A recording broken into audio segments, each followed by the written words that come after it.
We had a series of short shows Gambo and I did the last few days with the Diamondbacks in Miami taking on the Marlins. They won all three. Cool.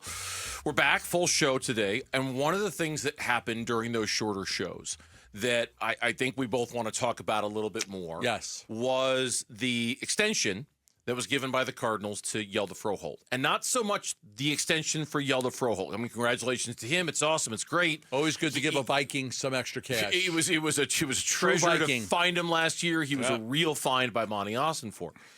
There are other players on this roster that we're wondering about extensions for. There's one in particular who's been kind of a face of the franchise kind of guy for the last few years, who's going in the final year of his deal.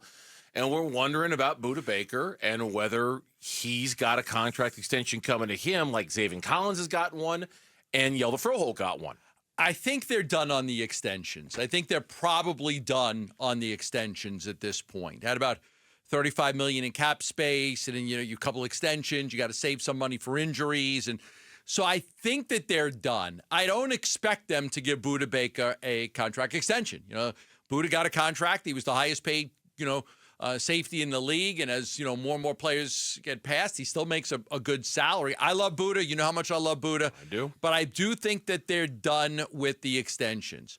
The plan is going to be, and this was probably a problem the Cardinals had under Steve Keim, was you've got to have a succession plan. The best team in the league was the Pittsburgh Steelers. They were the best team in the league at making sure what you want to do is you want to get rid of a guy a year too early rather than a year too late, Mm-hmm. So the Steelers were always great at, making sure they didn't pay those older veteran players because they always had a guy in the system that's ready to replace them. So I believe that the Cardinals, what they would like to do, and I think what they're doing with all of these draft picks and why they're not trading valuable draft picks to go get, Hassan Reddick or any of these players that these defensive ends that were available, is I think that they want to have these draft picks because they want to have the ability to have a replacement there with some experience for when a guy like Budda Baker hits free agency or James Conner hits free agency.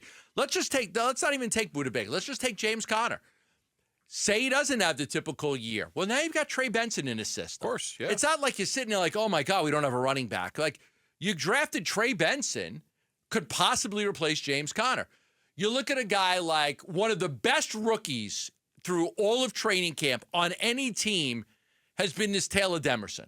He's been one of the best. Bleacher Report did a story saying that he's the sixth best rookie in the preseason. Happens to be a safety. Mm-hmm. He was a draft pick.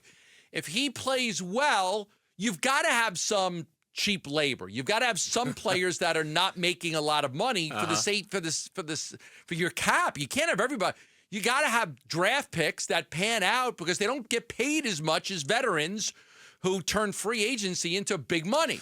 So a guy like Taylor Demerson, if he plays well, could very well be the replacement for Budda Baker if Budda's priced out of the market. It's a question of whether Taylor Demerson's going to get enough playing time to be able to prove that you can have him instead of Budda. And nobody, and certainly on this show, nobody's going to sit here and try to tell you that Dadrian Taylor Demerson is the same player that Budda Baker is now. He's not. Okay, he's not even close to the same player. But to your point, you've got a lot of money tied up at the safety position. Probably, I would be willing to bet that if I looked at every roster in the NFL and what salaries they were committing to positions, I'd be willing to bet that there is no team in the NFL that has more money allocated to the safety position than the Arizona Cardinals do. Between Jalen and Budda, no way. And that's just as good as those players are. Can't have it. You can't. That's just not the right position to allocate that kind of money to. It's just not. I mean, the safeties are not that it's cheap labor, but you can't have two expensive safeties. One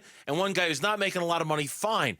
That more than anything, that might be the thing that gets Budda Baker. Might be the reason why Budda Baker's on somebody else's roster next year. Is that it just doesn't make a lot of cap financial sense to have two high-paid safeties on the same roster.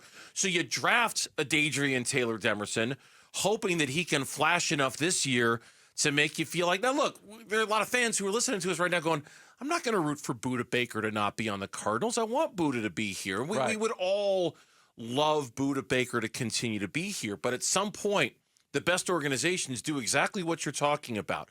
Identify guys who can replace guys so that they can not Before it gets too late. Before it gets too late. Before it gets too expensive. Old, before it gets too expensive. Yeah. Before they're not worth the money that they're making. Yeah, like if You want to be ahead of those things. and that's why you draft a Trey Benson, a Taylor Demerson.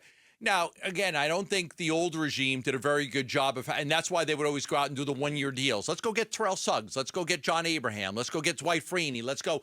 So they had to plug a lot of holes, Antonio Cromartie, because the succession plans were never great under the old regime. I think that what they want to do now is they want to keep these draft picks. They value they're not going to give up a third-round pick for Matthew Judon.